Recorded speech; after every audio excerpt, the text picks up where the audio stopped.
Alors, salut à tous et bienvenue dans ce chapitre d'introduction au tableau.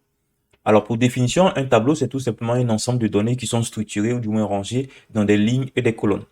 Pour illustrer mon propos, on a tout simplement ça ici, à ce niveau. Au niveau de Google, on a ce tableau. Tout ce que vous voyez là, ce sont des tableaux, hein, mais justement, on va choisir celui-ci.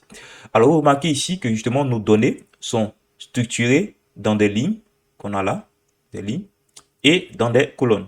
Donc les rangées verticales ici, ce sont les colonnes, et les rangées horizontales, justement, ce sont les lignes. Ok. Justement, au niveau du HTML, on a un moyen d'implémenter les tableaux. Donc j'ai créé ici un petit dossier de test dans lequel j'ai tout simplement deux fichiers. Ok. Donc un fichier HTML et un fichier CSS. On va tout simplement mettre en place la structure minimale. Alors, si vous ne savez pas ce que c'est que ça, vous devez justement retourner au niveau du volume 1 de cette formation consacrée au HTML et CSS dans lequel j'ai justement donc traité de tout ce qui est essentiel à connaître au niveau du HTML et CSS. Ok. Donc ça, on va tout simplement mettre par exemple ici, introduction au tableau. Attention au tableau. Ok. Et ici, pour créer un tableau, on va d'abord mettre en place l'élément table. C'est le conteneur principal des tableaux. C'est cet élément-là qui va contenir toutes les lignes et toutes les colonnes justement de notre tableau. Ok. Ensuite, pour créer une ligne, comme vous le voyez ici, on utilise l'élément tr. Ok, l'élément tr qu'on a là. Ops. Et pour créer une cellule, ce qu'on a là, une cellule, ça c'est une cellule, ça c'est une cellule, ça c'est une cellule. Pour créer une cellule, on utilise l'élément TB. OK? Donc, c'est simple. Donc, vous remarquez alors que un tableau, c'est tout simplement un agencement de lignes et de colonnes. Donc, on crée la ligne et dans cette ligne-là, on crée maintenant les cellules. OK? Donc, ici, je vais mettre par exemple cellule 1, TB, cellule 2, par exemple, cellule, TB, cellule 3. OK? Donc, on va essayer de voir ce que ça donne.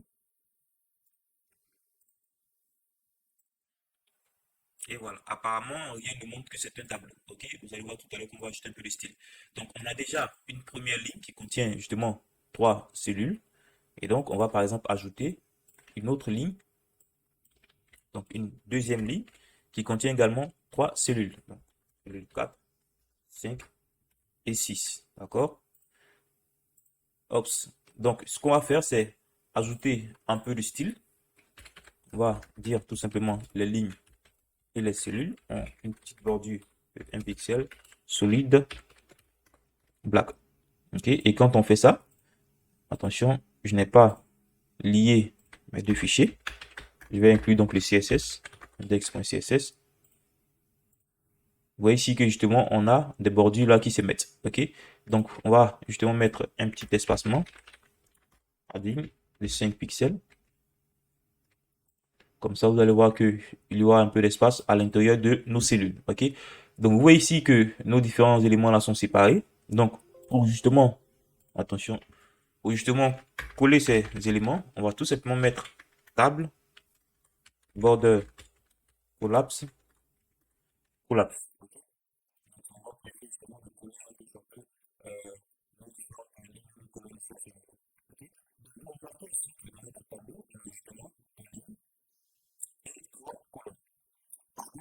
Nous avons 6 cellules dans ce tableau.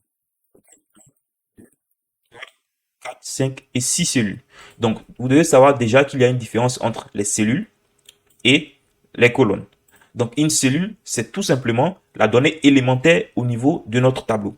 Par contre, les colonnes, justement, qu'on a là, trois colonnes, permettent justement de ranger nos cellules de façon verticale. Vous voyez ici que de façon verticale, on a les différentes colonnes qui contiennent nos cellules.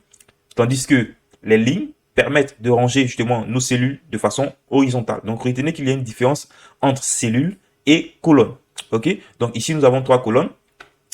Alors ce qu'on va faire déjà, c'est essayer d'améliorer un tant soit peu ça. Vous voyez ici qu'au niveau de ce tableau, on a justement donc des petits intitulés là à ce niveau. Donc tout au début de nos colonnes, on a un peu comme les titres, hein, les grands titres qui contiennent justement, qui permettent de savoir justement quel type de données nous avons au niveau de chacune de nos colonnes. Par exemple, grâce à ce titre-là de notre colonne client qu'on a ici, on a justement une idée de ce qu'on a au niveau de nos colonnes, notamment les noms des clients. Là, par exemple, les dates de facture, ok? Donc, ce titre-là permet de savoir que justement, dans cette colonne, on a les dates de facture. Donc, ici, on a justement nos colonnes là, mais on ne sait pas justement quel type de données contiennent nos colonnes. Donc, pour essayer d'améliorer un tout petit peu ça, on va utiliser l'élément TH pour créer ces différents titres-là, ok? Donc, c'est l'élément TH. Bon, pour faire la sélection multiple, j'ai tout simplement cliqué 2 fois sur l'élément, CTRL D, et je clique plusieurs fois, ça me sélectionne donc tous les éléments, toutes les occurrences donc de ce que je viens de sélectionner. Ok. Donc l'élément TH va permettre justement de créer ces petits titres-là. Voyons voir à quoi ça ressemble. Vous voyez ici que justement, on a voilà les cellules qui se sont mis en gras. Ça permet justement de savoir ici qu'on a les différents titres tout simplement de nos colonnes. Alors ici, on va essayer de mettre à jour la mise en forme et ajouter justement les éléments TH. Ok. Vous voyez ici que justement on a maintenant quelque chose d'assez correct. Ça nous permet justement de savoir par exemple que à ce niveau, on va dire là par exemple, on va dire non, on va dire date de naissance et on va dire par exemple préférence. Ok. Donc du coup, on sait qu'au niveau de cette colonne, on a les noms, celle-ci, on a les dates de naissance et celle-là, on a par exemple les préférences. On va dire ça comme ça, ok, pour faire simple. Alors du coup ici, euh, il serait intéressant justement de faire, euh, attention, je vais vous montrer un tout petit élément ici, voilà, pour vous faire comprendre ce que je veux dire. Je vais ajouter par exemple ici une cellule, ce qui va justement permettre de créer une autre colonne ici à ce niveau, ok, ou du moins je vais le faire là, on va faire ça, hop, ici, et on va mettre, je sais pas, n'importe quoi, on va laisser comme ça, référence, ok. Donc vous voyez ici justement que on a 4 colonnes, mais on a l'impression que cette ligne-là est incomplète. Justement, ce serait intéressant de faire en sorte que la cellule 6 occupe les 2 colonnes qu'on a ici. Ok. Donc cette cellule-là s'étend sur les 2 colonnes qu'on a ici. Donc cette colonne, préférence, et cette colonne, préférence également. Ok. Je vais mettre par exemple préférence 2 ici, pour faire un tout petit peu de différence. Alors pour ça, vous n'avez qu'à venir au niveau de la cellule que vous voulez étendre et utiliser donc call span. Ça prend une valeur numérique qui définit justement le nombre de cellules, de colonnes, pardon, qu'on veut occuper, ou du moins le nombre de colonnes sur laquelle on veut étendre notre cellule. Et là, moi, je dis 2. OK? Donc ici, hop, vous voyez que ma cellule s'est étendue sur les 2 colonnes qu'on a ici. OK? Donc vous voyez ici que le décompte a pris en compte déjà la colonne courante de notre cellule. OK? Donc quand j'ai dit 2, cela a inclus la colonne courante de notre cellule et on a justement pu étendre sur la prochaine cellule. Donc, ça fait en sorte que notre cellule a occupé 2 colonnes.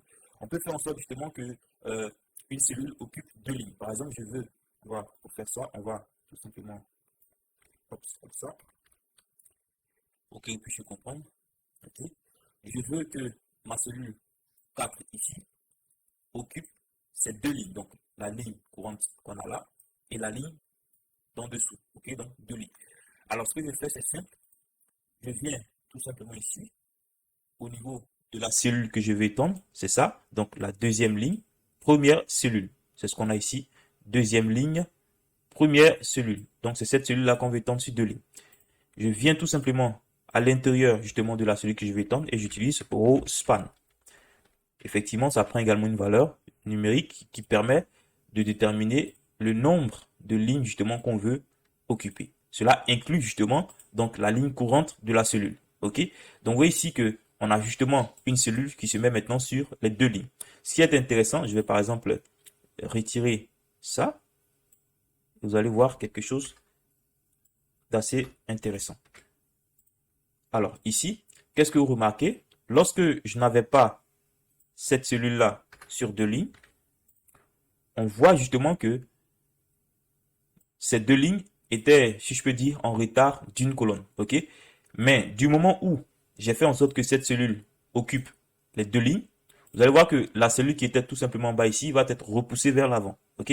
Donc si je fais ça, hop, la cellule 4 d'en dessous va tout simplement être repoussée vers l'avant, ce qui va avoir cet effet-là. Ok. Donc c'est carrément intuitif, hein. Et donc c'est tout ce que je voulais vous montrer au niveau donc de l'introduction des tableaux. On utilise donc les TR pour les lignes, les TD pour les cellules, et pour un tant soit peu améliorer la mise en forme, on utilise les TH tout simplement pour créer une sorte d'intitulé de nos colonnes. Ok.